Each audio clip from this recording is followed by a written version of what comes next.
قرآن پاک میں بھی اس کا اعلان کر دیا، کائنات کو بنانے سے پہلے ہی اللہ کریم نے ان کا حلف دلوا دیا کہ میرے بعد اگر کوئی ہے روئے زمین پر کائنات میں تو محمد رسول اللہ۔ لیکن دنیا میں دنیاوی اعتبار سے، مذہبی اعتبار سے محمد صلی اللہ علیہ وسلم اتنے بلند کیسے ہیں؟ کائنات میں آج محمد صلی اللہ علیہ وسلم کا دین سب سے بڑا دین کیسے بنا؟ محمد صلی اللہ علیہ وسلم نے اس انسانیت کے لیے وہ کیا کارنامہ انجام دیا ہے کہ دنیا کے بڑے بڑے لوگ آج بھی حیران ہیں کہ پیارے نبی علیہ السلام کو دنیا سے گئے ہوئے 1450 سال ہو گئے، لیکن اسلام آج بھی اسی رفتار سے ترقی کر رہا ہے جس طرح محمد رسول اللہ صلی اللہ علیہ وسلم کا دور تھا۔ اس کے لیے پس منظر میں جانا ہوگا، پیچھے جانا ہوگا، اسلام کا نہیں وشو کا اتہاس پڑھنا ہوگا، دنیا کی تاریخ، دنیا کی ہسٹری کو ٹٹولنا ہوگا کہ محمد صلی اللہ علیہ وسلم نے ایسا کیا کیا، یہ ہم تک یہ دین کیسے پہنچا۔ آپ کو پتا ہے دنیا میں 260 یا 204 ملک ہیں، ان ملکوں میں ساری چیزیں ایک جیسی نہیں ہیں، مگر اگر ٹینٹ لگائیں گے تو ایک جیسا نہیں ملے گا، ان میں کپڑے میں فرق ہوگا، رواج میں فرق ہوگا، لباس دیکھیں گے ایک جیسے نہیں ہوں گے، شکلیں دیکھیں گے ایک جیسی نہیں ہوگی، زبان دیکھیں گے ایک جیسی نہیں ہوگی، کھانا پینا دیکھیں گے ایک جیسا نہیں ہوگا۔ پوری کائنات میں صرف ایک ہی چیز ایک جیسی مل سکتی ہے، وہ صرف کلمہ لا الہ الا اللہ محمد رسول اللہ پڑھنے والے لوگ ہیں، چاہے ان کی تعداد کہیں کم ہو یا زیادہ ہو۔ کائنات میں اگر ایک ہی چیز بالکل ہو بہو کہیں مل سکتی ہے تو محمد رسول اللہ کے کلمہ پڑھنے والے مسلمان ہوا کیسے؟ یہ اتنا بڑا مشن، اتنا بڑا دین کائنات میں پہنچا کب تک؟ اس کے پس منظر میں جب تک نہیں جائیں گے، ٹھیک ہے آج نبی علیہ السلام کے خلاف بہت سارے لوگ باہر کے ملکوں میں بیٹھ کے بھی کوئی ویڈیو بنا دیتا ہے، لیکن محمد رسول اللہ صلی اللہ علیہ وسلم نے ایسا کیا کیا کہ آج خیار میں ہم لوگ یہ بیٹھے وادیوں کے اندر اور کلمہ کس کا پڑھتے ہیں؟ محمد رسول اللہ۔ آئیے 1450 سال پیچھے چلتے ہیں، مکے کی دھرتی، مکے کی دھرتی ہے، عرب کا دیش ہے۔ اگر کسی کے گھر میں بیٹی پیدا ہوتی ہے تو وہ بیٹی کو اٹھاتا ہے زندہ اور جا کے ریگستان میں ایک گڈھا کھودتا ہے، اس میں اس بیٹی کو دفن کر دیتا ہے کہ یہ بیٹی اگر میں پالوں گا کب کو جوان ہوگی تو کسی کو مجھے اپنا داماد بنانا پڑے گا تو میری تو بے عزتی ہو جائے گی۔ یہ جو میں واقعات آپ کو سنانے لگا ہوں تو یہ آپ اس لحاظ سے نہ سمجھیں کہ آپ اسلام کی تاریخ، دنیا کی وشو کا اتہاس، دنیا محمد صلی اللہ علیہ وسلم سے پہلے کیسے تھی، اب دنیا ایسے کیسے بن گئی، اس کو پڑھنا ہوگا، سمجھنا ہوگا اس بات کو۔ محمد علیہ السلام کے پیدا ہونے سے پہلے لوگ بیٹیوں کو دفن کر دیتے ہیں مکے میں، اور پانی پینے کے لیے کنویں میں جب جاتے ہیں اگر لڑائی ہو جاتی ہے تو رشتہ دار ایک دوسرے کو کہتے ہیں کہ پہلے ساتھ والے کا قتل کریں گے تو پانی پیئیں گے۔ مکے سے 500 میل آگے یسرب ایک جگہ ہے، ایک شہر ہے یسرب، وہاں جو راجہ ہے، وہاں جو بادشاہ ہے، نواب ہے جو وہاں کا، اس کا نام شمون ہے۔ اس نے قانون بنایا کہ شادی کسی کے بھی گھر میں ہوگی، دلہن پہلے ایک ہفتہ محل میں رہتا گزارے۔ آپ لوگ مولویوں سے صرف مکہ کا قصہ سنتے ہو نا، یہ آج یہ باتیں اس لیے بتا رہا ہوں آپ کو یہ پتہ لگ جائے کہ محمد صلی اللہ علیہ وسلم نے کیا کیا دنیا میں آ کے۔ اگر اسلام صرف طاقت سے پیدا ہوتا، اگر اسلام کو صرف تلوار کے طور پر پھیلایا جاتا تو محمد رسول اللہ صلی اللہ علیہ وسلم کے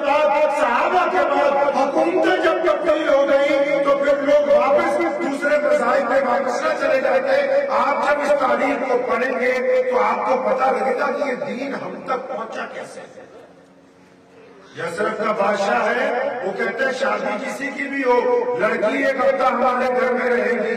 اتنا ظلم ہے, لوگ اس کو ٹوکنا چاہتے ہیں تو کوئی روک نہیں سکتا. یثرب سے اور 1000 کلومیٹر آگے جاؤ, ایک ملک ہے فارس. یہ جس شہر کا نام میں یثرب بتا رہا ہوں, آج کی تاریخ میں اس کو مدینہ النبی کہتے ہیں. آج اس کو مدینہ منورہ کہتے ہیں. اس شہر کو مکے میں بیٹیوں کا زندہ دفن کیا جا رہا ہے, اور یثرب میں بیٹیوں کی عزت نام ہو رہی ہے. اور وہاں سے 1000 کلومیٹر آگے فارس ایک شہر ہے. وہاں کے جو شہزادے ہیں, شہزادیاں ہیں, وہ جب بور ہوتے ہیں, جب ان کا دل نہیں لگتا تو اپنے سپاہیوں کو کہتے ہیں کہ 4-5 قیدی لاؤ, ان کی گردن اتارو, ہم تڑپتے ہوئے لوگوں کو دیکھیں کہ ہمارے بچے خوش ہوں گے. بڑا بہت کیسے نہیں پہلے یثرب سے فارس سے آگے کیسر و کسرا, جس کو آج ایران عراق کہتے ہو, وہاں جو بادشاہ ہے اس نے حکم جاری کیا کہ غریب لوگ, مسکین لوگ, کالے لوگ اور جن کی ذات نیچی ہے وہ جنگل میں رہیں گے, شہر میں آ نہیں سکتے. اگر شہر میں داخل ہو جائے تو ان کی گردن اتارو. اور وہاں سے آگے جب 2-3 ہزار کلومیٹر جائیے, جس کو آج آپ کہتے ہیں ساؤتھ افریقہ, وہاں کے بادشاہ کے پاس کوئی کام نہیں ہے. اس ملک میں کوئی بڑی کام نہیں, کوئی بڑی فیکٹری نہیں, کوئی بڑی چیزیں نہیں اٹھتی, تو اس نے نرالا حکم جاری کر رکھا ہے کہ کسی ایک گاؤں میں جاؤ, اپنی فوجیوں کو کہتا ہے کہ گاؤں کے لوگوں کو پکڑو, ان کے چہرے داغوں منڈی میں بیچو, تاکہ جس طرح جانور ملتے ہیں ویسے انسانوں کو بیچا جاتا تھا. منڈیوں میں جانوروں کو بیچا جاتا تھا, اور ان کے ساتھ انسان ہوتے تھے, عورتیں بھی ہوتی تھی, بچے, مرد, بوڑھے. وہاں سے اور آگے چلے جائیے, چائنا جو کہتا ہے میں دنیا کی آج سب سے بڑی ڈیموکریسی ہوں, انہوں نے یہ کر رکھا تھا کہ جو بادشاہوں کے چلنے کی سڑک ہے, جو بادشاہوں کے چلنے کا راستہ ہے, غریب آدمی اس کے اوپر پیر نہیں رکھ سکتا. انہوں نے باہر کے لوگوں کو روکنے کے لیے ایک دیوار بنائی کہ ہم کیونکہ اعلیٰ ذات کے لوگ ہیں, اس کے اس طرف کبھی رہیں گے اور کسی سے کوئی مطلب نہیں. یہ یونائیٹڈ کنگڈم آج بھی ان کی عدالتوں میں وہ فیصلے رکھے ہوئے ہیں کہ کھیت مزدور نے ایک درخواست دی, کھیت مزدور میں, کھیتی میں کام کرنے والے نے, ایک مزدور نے درخواست دی کہ میرا مالک مجھ کو کھانا نہیں دیتا, میرے بچے بھوک سے مر گئے ہیں, پلیز مجھے کھانا دیا جائے. تو اس وقت نبی علیہ السلام سے پہلے, محمد صلی اللہ علیہ وسلم کے آنے سے پہلے وہ جج اس وقت کا فیصلہ کرتا ہے, کیونکہ تیرا رنگ کالا ہے نا, تیری ذات نیچی ہے, تو آدمیوں کے زمرے میں نہیں آتا, تجھے کوئی اختیار نہیں ہے درخواست. محمد صلی اللہ علیہ وسلم سے پہلے عدالت نہیں تھی, محمد صلی اللہ علیہ وسلم سے پہلے بیٹیوں کا احترام نہیں تھا. اب جب محمد علیہ السلام آئے, کیا کیا محمد رسول اللہ صلی اللہ علیہ وسلم, اسلام نے 2 لفظ اپنا پیغام کائنات کے سامنے رکھا. کیا کہا میرے نبی علیہ السلام نے کہ ایک رسول کی کہنا ماننے کے لیے تیار ہو جاؤ. مطلب ایک رب کی عبادت کرنی ہے محمد رسول اللہ کے کہنے کے مطابق, جس طرح محمد صلی اللہ علیہ وسلم چاہتے ہیں اس طرح اپنے رب کی عبادت کرو, اپنے رب کا حق ادا کرو. اور پوچھنے والوں نے پوچھا تھا یا رسول اللہ صلی اللہ علیہ وسلم, اگر ہم آپ کے اللہ کو مان لیں, آپ کو مان لیں, پھر کرنا کیا ہے؟ یہ میں نے صاحب بیٹھے نا آپ کے, ابھی آپ کے الیکشن ہوا ہے, ساری پارٹیاں آئیں, جو بھی بندہ جس پارٹی کا آپ کے گھر آتا تھا بولتا تھا مجھے ووٹ ڈالو, تو ساتھ میں یہ بھی بتاتا تھا کہ اگر میں جیت جاؤں گا تو کیا کروں گا. کوئی بھی دنیا کا اصول ہے نا, آپ کسی کے ساتھ لگتے ہیں کہ نوکری کرنے بھی لگے اور پوچھیں گے کیا کرو, میرے دل میں کیا کام ہے. کوئی سیاستدان آپ کے پاس آئے گا, آپ کو کہا ووٹ ڈالیں, آپ پوچھیں گے تمہاری سرکار بنے گی, کیا کرو گے. اب محمد صلی اللہ علیہ وسلم نے جب اس دین کی بنیاد رکھی، اس مذہب کی، آج اس کی نمائندگی جامعہ احیاء العلوم اختیار کر رہا ہے، جس کی آبیاری حاجی صاحب رحمۃ اللہ علیہ نے یا ساری زندگی کی ادا کرتی، جہاں مفتی اعظم صاحب نے آج لے آئے ہیں۔ اگر ہم یہ کہیں کہ محمد رسول اللہ نے وہ بات کون سی کہی، صحابہ نے پوچھا کہ رسول اللہ صلی اللہ علیہ وسلم ہم نے آپ کے اللہ کو مان لیا، آپ کو مان لیا، اے پیارے نبی اب بتاؤ تو صحیح کہ کرنا کیا ہے، مقصد کیا ہے؟ اچھا آج کا بھولا مسلمان سمجھتا ہے ہمارا مقصد ہے نماز پڑھنا، ہمارا مقصد ہے تلاوت کرنا، ہمارا مقصد ہے حج کرنا، ہمارا مقصد ہے روزہ رکھنا۔ یہ ساری چیزیں فرض تو ہیں، یہ ساری چیزیں فرض تو ہیں، لیکن یہ ضرورت ہے، مقصد نہیں ہے۔ کیا بھائی یہ ضرورت ہے، مقصد نہیں ہے۔ آپ حیران ہوں گے کہ یہ کیسے گفتگو ہو رہی ہے۔ اطمینان سے ایک بات کو سمجھیے، یہ جو ہم نے شامیانہ لگایا ہے، اگر یہ نہیں لگاتے تو کیا کبھی ہم یہاں بیٹھ کے ایسی بات کر سکتے تھے؟ ارے کر سکتے تھے نہیں؟ بولیے نا، کر سکتے تھے نا؟ کر سکتے تھے۔ اگر یہ لگا دیے تب بھی وہی بات کر رہے ہیں، اگر ہم لوگ کھڑے ہو کے بولتے تب بھی یہی بولتے، بیٹھ کے بولتے تب بھی یہی بول رہے ہیں۔ مائک لگانا ہے تب آواز زیادہ ہے، نہیں لگاتا تب بھی آرام سے آہستہ آہستہ آپ تک بات پہنچاتے۔ پتہ یہ لگا کہ یہ جو نیچے ہم نے دریاں بچھائی، یہ جو ٹینٹ لگایا، یہ جو کرسیاں لگائی، یہ تو ہماری ضرورت ہے، مقصد نہیں ہے۔ اب ضرورت تو تھوڑی بہت آگے پیچھے ہو سکتی ہے، ضرورت تو آگے پیچھے آپ سب لوگ کرسیوں پہ بیٹھ جاتے تب بھی ضرورت پوری تھی، اگر سارے لوگ زمین پہ بیٹھ جاتے تو تب بھی ضرورت پوری تھی۔ لیکن مقصد کیا تھا؟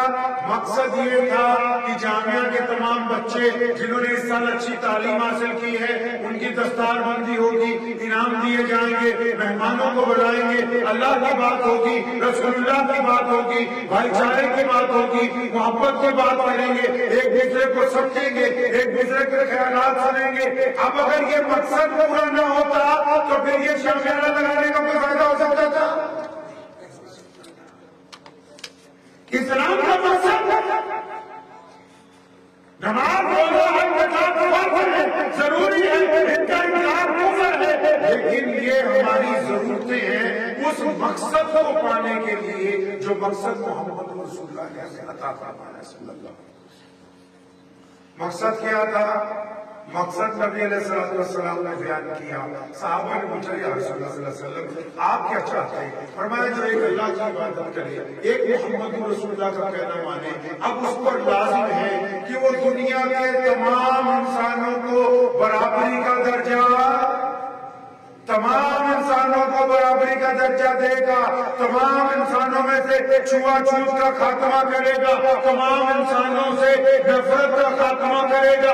تبھی تو سیدنا ابو بکر صدیق رضی اللہ تعالیٰ عنہ شہزادے ہیں، بادشاہ ہیں، سیدنا عمر بن خطاب رضی اللہ تعالیٰ عنہ امیر المومنین ہیں، محمد رسول اللہ کے چہرے ہیں، عثمان ذی النورین رضی اللہ تعالیٰ عنہ نبی علیہ السلام کے دور داماد ہیں، اپنے دور کے شہزادے ہیں، شیر خدا علی مرتضیٰ رضی اللہ تعالیٰ عنہ اہل بیت میں سب سے معظم فاطمہ الزہرا کے شوہر حسن حسین کے والد محترم ہیں، ان سب کی موجودگی میں فتح جبرا کے موقع پر بیت اللہ کی چھت پر اذان دینے کے لیے محمد رسول اللہ نے اگر کسی کو کھڑا کیا تو پھر بلال کو کھڑا کیا۔ نعرہ تکبیر، شان رسالت، شان صحابہ۔ اب بلال کون ہے؟ وہ بلال کالا ہے، بلال حبشی ہے، بلال غلام ہے۔ بلال کو جب بیت اللہ میں آتا تھا مکے کے چودھری اس کو مارتے تھے، ابو جہل مارتا تھا، عتبہ مارتا تھا، ولید مارتا تھا، عبداللہ بن بلال، اور بھائی بلال کو کیوں مارتے ہو؟ ابھی بلال کی ذات اونچی ہے، وہ بلال کو پانی نہیں پی سکتا، وہ بلال کو نہیں کر سکتا، بلال والا ہے، بلال حبشی ہے۔ اب یہ محمد آئے ہیں، کہیے صلی اللہ صلی اللہ صلی اللہ صلی اللہ۔ اب یہ محمد آ رہے صلی اللہ علیہ وسلم، جنہوں نے اعلان کر دیا کہ آؤ اب میرا دین آ گیا، آج کے بعد کوئی چودھری نہیں، آج کے بعد کوئی گورا نہیں، آج کے بعد کوئی کالا نہیں، آج کے بعد کوئی امیر نہیں، آج کے بعد کوئی غریب نہیں، آ گیا ہے لڑائی کے اندر وقت نماز اور قبلہ میں ہو کے زمین کو میں حجاز ایک صف میں کھڑے ہو گئے، محمود آیا، نہ کوئی بندہ رہا نہ کوئی بندہ نواز، بندہ صاحب و محتاج و غنی ایک ہوئے، تیری سرکار میں پہنچے تو سبھی ایک ہوئے۔ پتہ لگا اسلام کا مقصد؟ اسلام آیا ہے، نبی علیہ السلام نے دنیا کی، ہمارے نبی محمد صلی اللہ علیہ وسلم نے دنیا کی دکھتی ہوئی رکھ کو پکڑ لیا۔ آپ کے لیڈر کیا کہتے ہیں کہ ہمیں جتاؤ، اچھی روٹی، اچھا کپڑا، اچھا مکان، اچھی سڑکیں، ساری امریکہ میں جاؤ الیکشن ہوتا ہے، وہاں کا صدر کیا کہتا ہے؟ مجھے جتاؤ، اچھی ہاسپٹلٹی، اچھے مینٹیننس، اچھی سڑکیں، اچھے اسکول، اچھی تمہاری انویسٹمنٹ کرواؤں گا۔ پوری دنیا میں کہیں چلے جاؤ، سعودی عرب بھی کیوں نہیں چلے جاؤ، وہاں کا بادشاہ بھی یہی کہے گا اچھی سڑکیں یہ وہ، لیکن میرے نبی محمد صلی اللہ علیہ وسلم نے نرالی بات کی ہے۔ کہیے صلی اللہ علیہ وسلم، میرے نبی محمد صلی اللہ علیہ وسلم نے نرالی بات کی، کیا حکم دیا اور فرمایا روٹی کپڑا مکان ضرورت نہیں ہے انسان کی، سب سے بڑی ضرورت انسان کی عزت نفس ہے۔ اسی پنجابی کہنے انہیں تو پنجابی سمجھ آ رہی ہے، اسی پنجابی کہنے انہیں بھی پھپڑ کیوں ناراض ہو گیا ہے بھائی، خالو ناراض ہو جاتا ہے نا، جس کو داماد کہتے ہیں، اسی پنجابی کہنے میں پھپڑ کرنے ناراض ہو گیا۔ جب شادی ہوتی ہے نا سالوں کی، پھپڑ آتا ہے خالو، داماد جو ہوتا ہے گھر کا، وہ کسی بھی بات پر ناراض ہو کے گھر کو واپس بھاگ جاتا ہے۔ بھائی کیا بات ہو گئی، آپ ناراض کیوں ہو گئے؟ تو جب پوچھتے ہیں پھپڑ بھی ناراض کیوں ہو گیا، کوئی روٹی اچھی نہیں تھی، کپڑے نہیں دیے، کیا بات ہوگی؟ پتا وہ کیا کہتا ہے؟ آپ کسی کے پاس جائیں، آپ میں سے بھی کوئی ناراض ہو کے چلا جائے گا، اس لیے نہیں جائے گا کہ روٹی نہیں ملی، پانی نہیں ملا، نہیں، وہ ناراض کیوں ہوئے؟ تو پھپڑ کہتا ہے میں ناراض اس لیے ہو گیا کیونکہ مجھے عزت کے ساتھ کھانا نہیں کھلایا ہے۔ ہمارے نبی محمد صلی اللہ علیہ وسلم نے انسانوں کی دکھتی ہوئی رنگ کر لی، فرمایا میں عزت بانٹنے آیا ہوں۔ کبھی تو قرآن نے کہا کہ یتیم کو عزت دینے کی بات کرو، یہ بھی کہا کپڑا دو، روٹی دو، مکان نہیں، کیونکہ محمد صلی اللہ علیہ وسلم نے جب بھی بات کی ہے بیماری کی جڑ کی، مسلمانوں کو کہا کہ دنیا کے انسانوں کو عزت دو۔ ان کو معلوم ہے کہ جب میرا امت عزت دے گا تو مانگنے والے کو گھر میں بٹھا کے کھانا کھلائے گا، گھر میں بٹھا کے اس کی جیب میں 2 روپے ڈال دے گا، گھر میں بٹھا کے اس کو کپڑے دے گا۔ اگر آپ نے کسی کو عزت دے دی تو سمجھو سب کچھ دے دیا، اگر آپ دنیا میں کسی کو عزت نہیں دے سکتے تو کچھ بھی نہیں دے سکتے ہیں۔ یہ کائنات میں اسلام کا سب سے بڑا مذہب بننا، اس کی بنیادی وجہ یہی تھی کہ دنیا کے بڑے بڑے چودھریوں نے اپنے لیے عزت کو محفوظ سمجھ رکھا تھا، اب میرے نبی نے عزت بانٹنی شروع کی ہے۔ بلال کو مؤذن رسول بنایا، سیدنا اسامہ کو امیر لشکر بنایا، سیدنا صدیق ابو بکر کو صدیق اعظم بنایا، عمر بن خطاب نے کہا کہ اگر میرے بعد نبیوں کی عمر ہو سکتے تھے، اور عثمان کو ذوالنورین بنایا، علی مرتضیٰ کو شیر خدا کہہ دیا، ابو عبیدہ کو امیر الامت کہہ دیا، حضرت خالد بن ولید کو سیف اللہ کہہ دیا۔ وہ عزتیں تو کر رہے ہیں اور کر کیا رہے ہیں؟ پتہ یہ لگا کہ محمد صلی اللہ علیہ وسلم چاہتے ہیں کہ رسول اللہ کے ماننے والے لوگوں کو عزتیں بانٹیں۔ کیا بانٹیں جی؟ عزت بانٹیں۔ آپ دل پہ ہاتھ رکھ کے پوچھئے کیا آپ نے کبھی کسی کو عزت دی ہے؟ آپ دوسرے کو عزت بانٹتے ہیں؟ آپ کو پتہ ہے ہمارے نبی محمد صلی اللہ علیہ وسلم نے سیدنا بلال کو اس وقت ساتھ دیا جب وہ چکی پیس رہے تھے، مسلمان نہیں تھے۔ ایک بوڑھی عورت کا قصہ آپ سنتے ہیں گٹھی اٹھانے کا، وہ بھی مسلمان نہیں تھی۔ ایک اور خاتون کا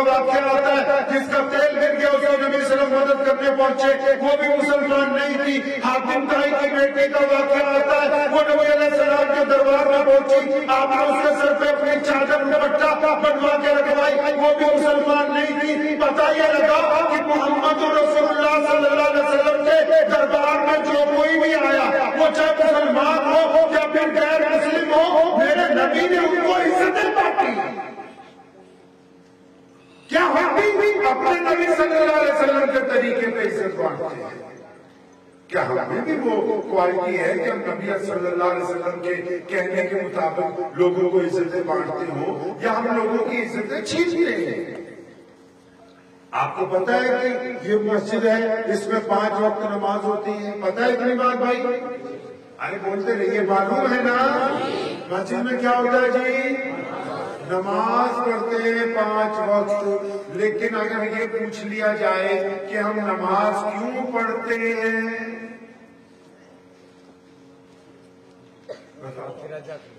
اللہ کی رضا.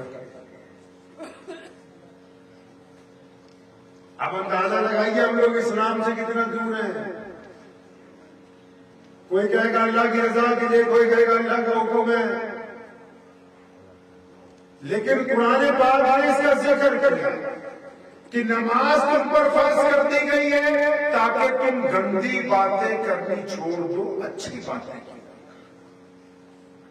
اس کا مطلب یہ نماز ایک ضرورت ہے اور اس کا ایک مقصد ہے, کیونکہ نبی صلی اللہ علیہ وسلم کو ایسے لوگوں کی ضرورت ہے جو نبی کے دین کو آگے پہنچائیں, نبی کے اخلاق حسنہ کو آگے پہنچائیں, نبی کی باتوں کا عملی نمونہ بنے. تو نبی علیہ السلام کو نماز اللہ نے دے دی کہ جو نمازی ہوں گے نا وہ گندی باتیں نہیں کریں گے, وہ اچھی باتیں کیا کریں گے, وہ اچھے اخلاق والے ہوں گے. وہ بھلے شاہ نے کیا ہونا, پنجابی دے وچ کیا بھلے شاہ نے, وہ نماز بھی نیتی جانے ہو, ٹھگی بھی کیتی جانے ہو, وہ یہاں کی کیتی جانے ہو. بابا بھلے شاہ رحمۃ اللہ علیہ فرماتے ہیں نا کہ نماز بھی پڑھتے ہو, بے ایمانی بھی کرتے ہو, نماز بھی پڑھتے ہو, چوری بھی کرتے ہو, نماز بھی پڑھتے ہو, ٹھگی بھی مارتے ہو. اس کا مطلب تو نماز نہیں پڑھتے, صرف دکھاوا کرتے ہو. قرآن نے کہا نا رأیت الذی یکذب بالدین, پڑھی کبھی آیت آپ نے نماز میں پڑھتے ہوں گے. اللہ فرماتے ہیں اس آیت میں کہ ان لوگوں کی نماز تو خراب ہو گئی, برباد ہو گئی ان کی نماز. یا اللہ کن کی برباد ہو گئی؟ فرمایا نماز لیتی تے نیاز نہ دیتی. بھلے شاہ نے اس آیت کا بھی ترجمہ کیتا ہے کہ نماز لیتی تے نیاز نہ دیتی, تیریاں کس کم پڑھیاں نمازاں. قرآن نے کہا نا یہ وہ ہمارے والی نیاز نہیں, اسی کا نیاز جڑی دیندے نا, ہم لوگ جو نیاز دیتے ہیں نا, اپنی کھیر, اپنا ہی کٹورا, اپنا ہی مولوی, اپنا ہی بندے, آپ ہی کیا کہتے ہیں.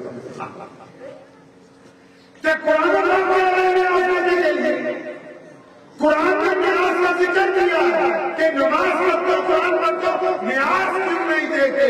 رأیت الذی یکذب بالدین, ارے نیاز کیوں نہیں دیتے؟ یا اللہ کون سی نیاز؟ فرمایا تو نماز پڑھتا ہے, بھوکے کو کھانا نہیں کھلاتا. وہ تو نماز پڑھتا ہے, یتیم کے منہ میں لقمہ نہیں ڈالتا. وہ یار تو نماز پڑھتا ہے, اپنے پڑوسی کا خیال نہیں رکھتا. اس کا مطلب تیری نماز برباد ہو گئی ہے. پھر قرآن نے کہا کہ نماز پڑھنے وہ لوگ ہیں جو متقی ہوتے ہیں. اب متقی نو اسی پنجابی سے کہنے چنگا بندہ ہوتا ہے. اب چنگا بندہ کون ہوتا ہے کہ جس کو میں کہوں چنگا ہے یا مجھے کہیں چنگا ہے؟ نہیں, چنگے کی اصطلاح کرنے کے لیے مولویوں کے پاس جانے کی ضرورت نہیں ہے, مفتیوں کے پاس جانے کی ضرورت نہیں ہے. سیدنا امیر المومنین عمر بن خطاب رضی اللہ تعالیٰ کو مسجد میں تشریف رکھتے تھے. ایک بندہ نماز پڑھنے کے لیے آیا اور ساتھ میں جو بندہ بیٹھا تھا امیر المومنین کے, اس نے کہا کہ امیر المومنین یہ بہت نیک بندہ ہے. فرمایا کیسے؟ فرمایا فجر ظہر عصر مغرب عشاء ہر نماز میں پہلے آتا ہے. فرمایا تم غلط کہتے ہو, اس کے گھر والوں سے پوچھو. اگر امی ابو کہتے ہیں کہ بندہ نیک ہے تو پھر یہ نیک ہے, اور ابو امی کہتے ہیں کہ میرا منڈا ٹھاک ہے تو میرے ٹھاکی ہے. امی ابو کہتے ہیں کہ بکواس ہے تو یہ بکواس ہے. اگر بیوی کہتے ہیں یہ بدتمیز ہے تو یہ بدتمیز ہے, راضی نہیں ہے. اگر پڑوسی یہ کہتا ہے کہ یہ بندہ ظالم ہے تو پھر یہ نمازی نہیں ہے، یہ ظالم نہیں ہے۔ ہم محمد رسول اللہ کے دین کے نمائندے ہیں بھائی، ہمارا کام دین کو اپنی عملی زندگی میں پروجیکٹ کرنا ہے، اپنے نبی صلی اللہ علیہ وسلم کے طریقے پر چلنا ہے۔ اپنے دل پر ہاتھ رکھیے، اس کو پوچھا کیجیے اپنے دل کو کہ ہم نے محمد صلی اللہ علیہ وسلم کا کوئی طریقہ اپنایا ہے؟ روزہ کیوں رکھوایا ہے؟ روزہ بھی ضرورت ہے، اس کا بھی ایک مقصد ہے۔ نماز کا مقصد ہے کہ آپ گندی باتیں نہ کریں۔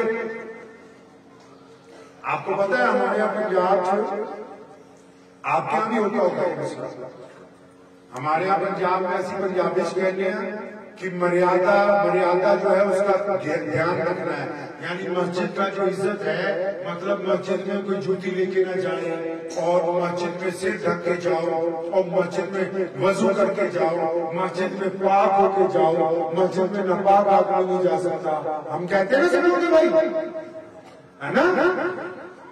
تو اسی پنجابی میں کہتے ہیں مریادہ کا دھیان رکھو، مطلب مسجد کے تقدس کا دھیان رکھو۔ لیکن یہ جس کو ہم تقدس کہتے ہیں یہ تقدس نہیں ہے، یہ پروٹوکول ہے، ضرورت ہے۔ مطلب یہ مسجد کا پروٹوکول ہے کہ مسجد میں آنے والا استنجا کر کے وضو کر کے آئے، مسجد میں آنے والا سر ڈھک کے آئے، مسجد میں آنے والا جوتے اتار کے آئے، مسجد میں آنے والا خاموش ہو کے آئے، مسجد میں آنے والا آنکھیں جھکا کے آئے۔ لیکن مسجد کا حق کیا ہے وہ سنیے۔ مسجد کا حق یہ ہے کہ جب بندہ مسجد سے نماز پڑھ کے باہر نکلا، اب وہ بازار میں گیا، بازار میں کسی کی بیٹی سامنے کھڑی ہے، چاہے وہ مسلمان ہے یا غیر مسلم، اس سے کوئی مطلب نہیں، یاد رکھنا بات کو۔ محمد صلی اللہ علیہ وسلم پورے عالم کے لیے نہیں کرتے، محمد صلی اللہ علیہ وسلم مسلمانوں کے لیے پورے عالم کے لیے رحمت بن کے آئے۔ اب ایک نمازی ہے، مسجد سے نماز پڑھ کے نکلا، سڑک پہ آیا، بازار میں آیا، کسی کی بیٹی کھڑی ہے، مسلمان کی ہے یا غیر مسلم کی ہے، اگر وہ اس کی بیٹی کی طرف گندی نگاہ ڈالتا ہے، اس کی بیٹی سے زنا کا ارادہ کرتا ہے، اس کی بیٹی کو دیکھ کے مزہ حاصل کرنا چاہتا ہے، تو پھر اس نے مسجد کی عزت کو خراب کر دیا ہے، کیونکہ یہ رب سے وعدہ کر کے آیا کہ میں تیرے قانون کو نہیں ٹوٹنے والا۔ یہ مسجد کا پروٹوکول کہ جب یہ کھڑا ہو کے بازار میں سامان کھولے گا تو برابر ہوگا، اس میں بےایمانی نہیں کرے گا۔ اگر سیب کے اوپر پر اسٹیکر لگائے گا تو جہاں گلا ہوا ہے وہاں بھی چپکائے گا، اگر گلا ہوا ہے اس کو الگ کرے گا۔ یہ مسجد کا پروٹوکول ہے۔ ہم مسلمان ہیں، اللہ نے ہم کو ایسا دین دیا، اس جیسا دین کائنات میں کوئی نہیں۔ آپ دیکھیں آج پورا یورپ اسلام کے بہانے پر کھڑا ہوا ہے، کیوں؟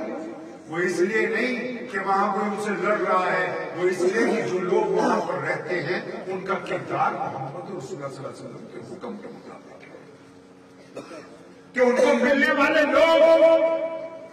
آپ بھی بتائیے نا، اکثر میں مفتی آصف صاحب سے کئی دفعہ کہا، آپ سے بھی میں پوچھتا ہوں، آپ تو ماشاءاللہ سارے نمازی ہیں نا جی، اور نمازی ہیں ماشاءاللہ سارے، ہاتھ کھڑا کرو، جو نہیں بھی ہیں وہ بھی اللہ بنا دیں ان کو، نمازی ہیں نا سارے ماشاءاللہ، نماز پڑھتے ہیں نا، مسجد تک تو جاتے ہیں نا۔ اچھا پھر اب اپنے دل پہ ہاتھ رکھو، ارے دل پہ ہاتھ رکھو، پیسے نہیں لگے، رکھ لیجیے دل پہ ہاتھ رکھو، پیسے نہیں ہاتھ، دل پہ ہاتھ رکھیے سب لوگ۔ جو نمازی ہیں اب آپ اپنے دل سے پوچھیں، مجھے جواب دینے کی ضرورت نہیں۔ دین اگر کوئی ہے تو محمد رسول اللہ ہے،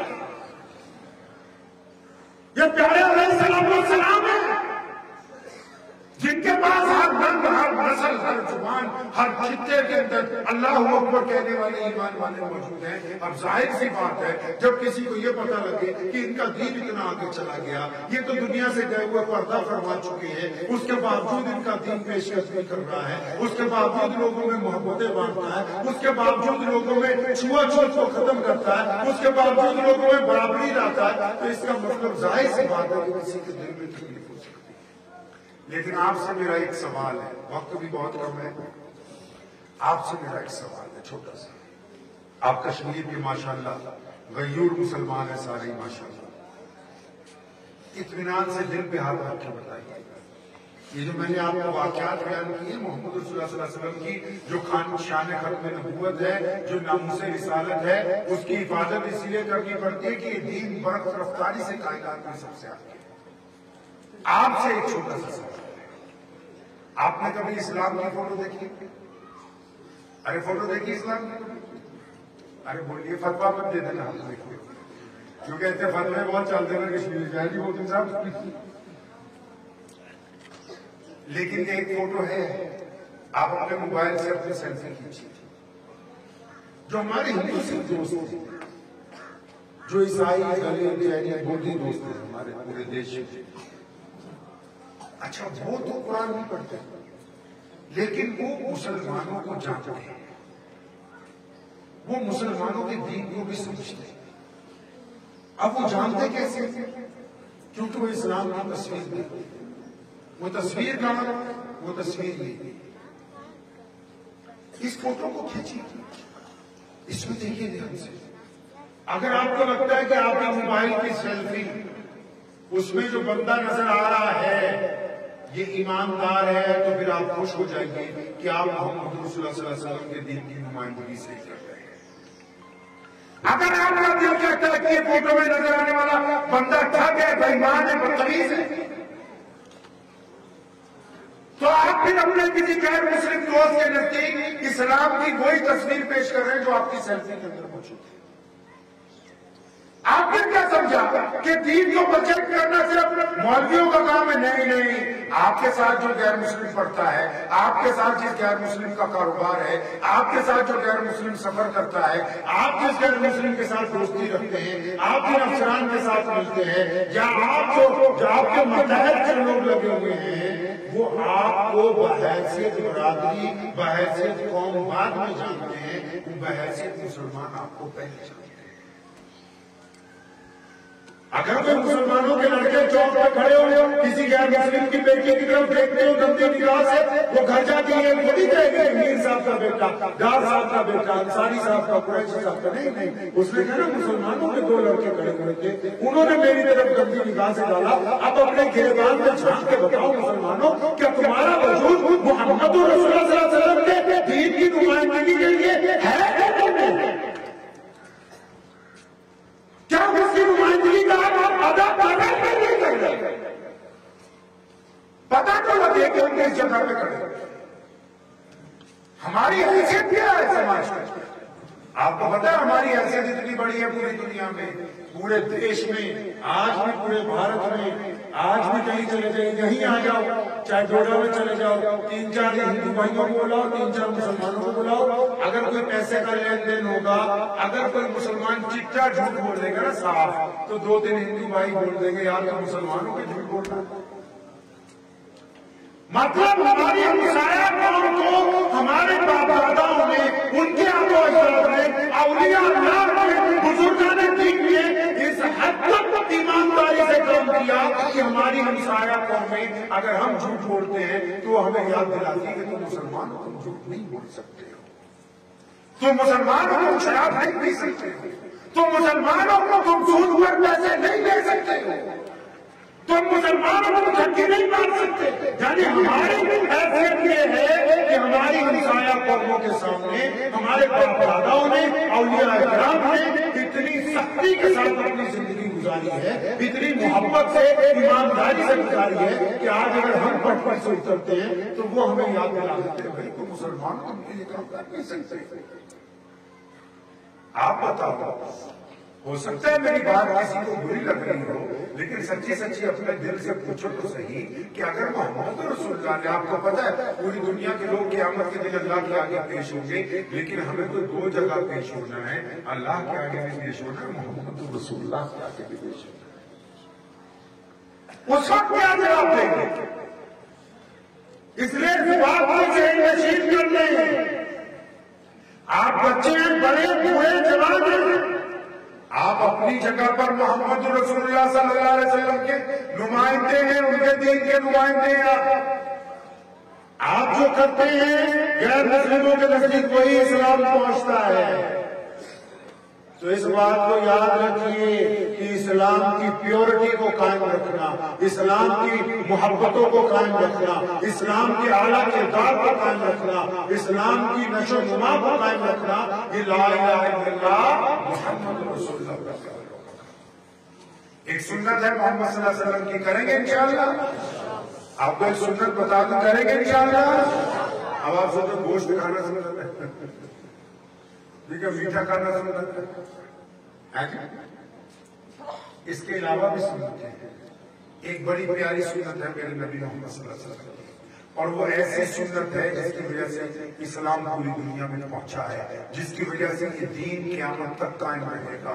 وہ سنت یہ ہے کہ نبی علیہ السلام نے فرمایا کہ بدگمانی کفر ہے۔ کیا فرمایا نبی صلی اللہ علیہ وسلم؟ بدگمانی۔ تو پیارے نبی علیہ السلام کیا چاہتے ہیں کہ محمد علیہ السلام کے ماننے والے جب سوچیں گے تو پازیٹیو سوچیں گے۔ پتہ ہے یہ سنت آپ کو؟ یعنی دل میں برا خیال لانا رسول اللہ کا کام نہیں ہے۔ دوسرے کے مطابق رائے قائم جب دل جائے، محمد صلی اللہ علیہ وسلم چاہتے ہیں کہ جب آپ کسی کے متعلق رائے قائم کریں گے تو اچھی رائے قائم کریں گے، بری رائے کا کیا؟ ہم لوگ کیسے رائے قائم کرتے ہیں؟ ہم لوگ ایسے رائے قائم کرتے ہیں، ہم لوگ کسی کو دیکھتے ہیں، اچھا کوئی مولوی دیکھ لیا بڑھیا، ہم سمجھتے ہیں کہ اچھی مرغی پھنسی ہوگی اس کے پاس۔ یہ ہماری رائے ہے۔ ہم اپنے کسی بھائی کو ترقی کرتے ہوئے دیکھیں، پڑوسی کو ترقی کرتے ہوئے، یار یہ ٹھگی مارتا ہوگا، سبحان اللہ، کیا اپنے رائے قائم کرتے ہیں۔ کسی خوبصورت آدمی کو دیکھیں، کوئی خاتون کوئی بات کریں جا رہے ہیں، اچھا یہ بدماشی کرنے جا رہے ہیں، کیا رائے قائم کر لیا آپ نے؟ چاہے وہ بھائی بہن ہو یا میاں بیوی، آپ نے اپنے پاس کیا رائے قائم کی؟ کوئی اپنی ضرورت کے لیے چلا جا رہا ہے، ہم سوچے اچھا یہ چور لگ رہا ہے، دیکھیں کیا رائے قائم کی؟ محمد صلی اللہ علیہ وسلم کو صحابہ نے آگے کہا، یا رسول اللہ صلی اللہ علیہ وسلم، ہمیں فلاں بندے میں شک ہے کہ وہ بندہ بے ایمان رکھتا ہے۔ اللہ کے نبی ناراض ہوئے، فرمایا کہ تم نے اس کی چھاتی پھاڑ کے دیکھی؟ آپ جب رائے قائم کرتے ہیں، آج کیا حالت ہے، بھائی بھائی کے خلاف رائے قائم کرتا ہے، اپنے پاس سے خیالی پلاؤ کرتا ہے، اچھا میرا فون نہیں اٹھایا ہوگا، جان بوجھ کے، اگلا اسٹیج بیٹھے ہوگے تو جان بوجھ کے ہوگے۔ نبی کا دین صلی اللہ علیہ وسلم اس لیے دنیا میں پہنچا، میرے نبی علیہ السلام نے سکھا دیا صحابہ کو کہ ہم پازیٹیو وے میں جائیں گے، ہم مثبت جائیں گے، منفی نہیں جائیں گے، برے خیالات کو نہیں لے کے جائیں گے۔ ہم کس طرح رائے قائم کر رہے ہیں؟ ہمارے یہاں کیا ہے؟ اسلام نے کہا کہ لوگوں کا حوصلہ بڑھاؤ، لوگوں کا حوصلہ توڑو نہیں۔ ہم کیا کرتے ہیں؟ اب کوئی بیمار ہو جاتا ہے نا آپ کے یہاں، مولانا کوئی بیمار ہو جائے زیادہ تو جو ملنے کے لیے جاتے ہیں وہ پوچھیں گے کیا ہوا؟ وہ جناب فلاں بیماری لگی ہو، کہاں سے دوائی لائی؟ وہ چنڈی گڑھ گئے تھے، پی جی آئی گئے تھے۔ ساری باتیں سننے کے بعد کیا گئے گا؟ میرے ابو جی کا بھی انتقال اسی بیماری سے ہو گیا۔ ارے بدبخت، تو اس کا دل توڑ رہا ہے۔ 50 آدمی لے لو، کسی کینسر کے مریض کو لے آؤ، ان کو بولو بس اس کو سارا دن جب کبھی ملو اچانک یہی کہنا کہ بھائی کل سے آج اچھا ہے، اگر وہ 50 آدمی نام ٹھیک ہو جائے تو مجھے محمد رسول اللہ نے کہا کہ ہم حوصلہ بانٹنے آئے ہیں، عزت بانٹنے آئے ہیں، غریبوں کو برابر کرنا آئے ہیں۔ ہم لوگوں کو اپنے کندھے سے کندھا جوڑ کے مسجد میں کھڑا کرنے والے لوگ ہیں، ہم لوگوں کے دلوں کو توڑنے کے لیے نہیں آئے ہیں۔ ہم کیسی رائے قائم کریں؟ اگر ہمارے خطے میں کہیں اسلام کی رفتار کم ہے تو اس کا مطلب یہ نہیں کہ کوئی ہم سے زیادہ طاقتور ہے، اس کا مطلب یہ کہ ہمارے دین میں جس کو ہم مان رہے کہیں نہ کہیں کوئی کمی موجود ہے جس کو دور کر کے اس کمی کو اپنے دل میں تلاش کرے، ڈھونڈے اس کو، اور نبی علیہ السلام کی سنت کو اپنائیں گے کہ ہم نے جب بھی رائے قائم کر لیں، کیا رائے قائم کر لیں؟ پازیٹیو رائے، مثبت رائے، اچھی رائے، بات بھی جو مل جائے گا، خواہ برا ہو یا اچھا، وہ بات کی بات ہے، لیکن محمد صلی اللہ علیہ وسلم یہ چاہتے ہیں کہ آپ کی رائے اچھی کریں گے، اچھی رائے قائم انشاءاللہ۔ اپنی تصویر کو خوبصورت بنائیں گے انشاءاللہ؟ ارے بتائیے بنائیں گے انشاءاللہ؟ صرف ایسے ہی نہیں، میں ایک چھوٹا سا قصہ، اصلی قصہ سناتا ہوں اپنی بات۔ آج سے تقریباً 5 سال پہلے کی بات ہے، ایک صاحب کلمہ لا الہ الا اللہ محمد رسول اللہ پڑھ کے آگوش دین کے اندر آئے، تو انہوں نے میرے والد صاحب رحمۃ اللہ علیہ کو کہا کہ حضرت میں یہ چاہتا ہوں کہ میری والدہ اور والد بھی دین میں آئے۔ تو 6 مہینے بعد وہ آئے، انہوں نے کہا میری والدہ تو آ گئی لیکن والد سے ابھی بات کرنے کی ہمت۔ پھر وہ آئے 1 سال بعد، انہوں نے ایک دن خوشخبری سنائی کہ ہمارے والد صاحب بھی آ گئے، لیکن جو انہوں نے قصہ سنایا ہے ساتھ اس قصے نے ہمارے رونگٹے کھڑے کر دیے۔ کہنے لگے 6 مہینے سال کرتے رہے تو میری ماں نے ایک دن کہا کہ تمہارے ابو سے بیٹھ کے بات کرتے ہیں۔ تو ہم نے اپنے والد کو بیٹھ کے جب بتایا کہ میں اور میری والدہ کلمہ لا الہ الا اللہ پڑھ چکے ہیں، تو ہمارے والد نے جب ہمارے منہ سے یہ بات سنی نا، وہ اچانک اٹھے، اپنے کمرے میں گئے، دروازہ اندر سے چٹکلی لگا لی بند کر۔ ہم نے کھٹکھٹایا تو کہنے لگے بھی صبح بات ہوگی، اب چلے جاؤ۔ تو کہنے لگے بھی صبح جب دروازہ کھلا تو میرے والد نے باہر نکلتے مجھے میرا ہاتھ پکڑا، کہنے چل مجھے بھی اپنے امام کے پاس لے چل، میں بھی محمد رسول اللہ کا غلام۔ تو کہنے لگے میری والدہ نے اور میں نے پھر بعد میں اپنے والد سے پوچھا کہ اس رات جب ہم اپنے آپ کے ساتھ دین کی بات رکھی، آپ تو ناراض ہو کے اٹھ کے چلے گئے اور پھر آپ نے دروازہ بند کر دیا، صبح کو اچانک دروازہ کھلا اور پھر آپ نے ہمیں کہہ دیا کہ میں بھی تمہارے ساتھ دین میں داخل ہو جاؤں گا، تو کیا وجہ کیا ہے؟ تو اس بندے نے جو وجہ بتائی میں سنی۔ کہنے لگا بیٹا بات یہ ہے کہ جب میں بچپن میں اسکول میں پڑھتا تھا 1 کلاس میں، تو ایک عبد الرحمان نام کا لڑکا میرے ساتھ تھا، وہ 1 سے لے کے 10ویں تک میرے ساتھ تھا۔ کہتا پھر وہ 10ویں کے بعد ہم دونوں +2 تک اکٹھے پڑھے، پھر کالج اکٹھے گئے۔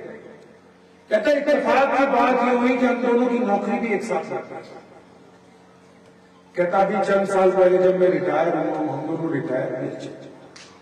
کہتا جب رات تم نے بتایا نا کہ بھی ہم کو ماں اور بیٹا دین میں داخل ہو گئے تو میں نے دروازہ بند کر دیا۔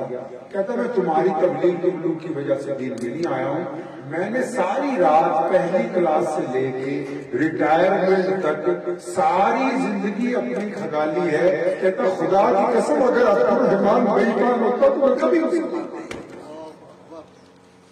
کہتا اگر عبد الرحمان نے کبھی میرے سے ٹھگی کی ہوتی، میرے سے بے ایمانی کی ہوتی، مجھ سے کبھی جھوٹ بولا ہوتا، اگر اس نے کبھی مجھے دھوکہ دیا ہوتا، کیونکہ میرے ساتھ تو وہی تھا نا مسلمان، اور کوئی نہیں تھا، ساری رات میں نے اسے پیپر لگائی ہے، اگر مجھے اس کو کوئی غلطی مل جاتی، تم جو مرضی کرتے رہتے، میں تمہاری بات نہیں مانتا، میں تو اس محمد رسول اللہ کے امتی کو دیکھ کے تمہاری بات ماننے کے لیے مجبور ہوں جس نے میرے ساتھ ساتھ کیا۔ تو یہ جلسہ صرف باتوں کے لیے نہیں کیا ہے، آپ بتائیں کچھ بدلیں گے انشاءاللہ؟ کچھ نفرت کو محبت میں تبدیل کریں گے انشاءاللہ؟ جو قومیں جہاں اکثریت میں ہوتی ہیں ان کا کام ہوتا ہے کہ اقلیتوں کے ساتھ اپنے اعلیٰ کردار کو پیش کریں۔ پتہ نہیں آپ کا کوئی مولوی یہ بات کہے گا یا نہیں کہے گا، لیکن یہ محمد رسول اللہ صلی اللہ علیہ وسلم کی سنت ہے کہ جو قومیں جہاں بڑی تعداد میں ہوں وہ اپنے سے کم تعداد میں لوگوں سے محبت کے ساتھ پیار سے خلوص سے ان کے ساتھ کھڑی ہونے والی ہوں، تاکہ کوئی یہ نہ کہے کہ فلاں مسلمان نے تعداد کا فائدہ اٹھانے کے بعد ہمارے ساتھ کیا۔